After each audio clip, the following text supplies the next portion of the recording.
అండి బాగున్నారా అండి? అందరూ బాగుండాలని మనస్ఫూర్తిగా కోరుకుంటున్నానండి. నేను అయితే సంవత్సరం అంతా నిలవ ఉండే ఎండి మామిడికాయ పచ్చడి పట్టానండి. పచ్చి మామిడికాయ ముక్కలను మరకం తీసుకున్నానండి. మరకం అంటే 4 సేర్లు లెక్క వస్తుందండి.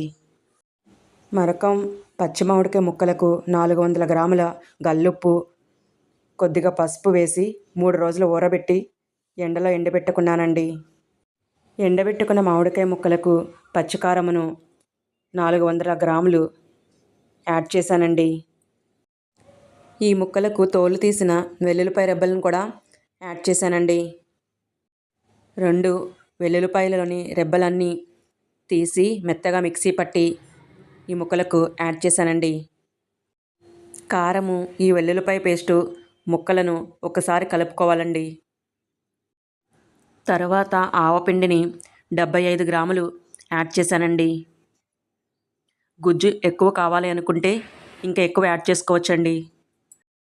వేయించిన మెంతిపిండిని 35 గ్రాములు యాడ్ చేశానండి. మామిడికాయ ముక్కలను ఊరబెట్టినప్పుడు వచ్చిన పులుసు ఉంటుంది కదా అండి, ఆ పులుసుని ఈ ముక్కలకు కలుపుకోవాలండి. కారము, మెంతిపిండి, ఆవపిండి మొత్తము ఉండలు లేకుండా ఇలా కలుపుకోవాలండి. ముందుగానే ఒక 1/2 కేజీ ఆయిల్ని వేడి చేసి చల్లార్చుకోవాలండి. వేడి ఆయిల్ యాడ్ చేస్తే పచ్చడి నల్లబడిపోతుంది.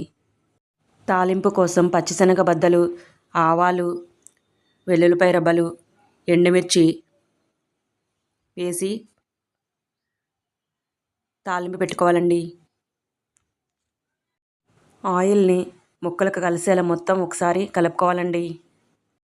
ఉప్పు సరిపోకపోతే ఉప్పుడు చూసి కలుపుకోవచ్చండి. చాలా బాగుంటుందండి, సంవత్సరం అంతా నిలవ ఉంటుంది. ప్లీజ్ అండి, వీడియో చూస్తున్నారు కానీ సబ్స్క్రైబ్ కూడా చేయండి, లైక్ కూడా చేయండి. Thank you.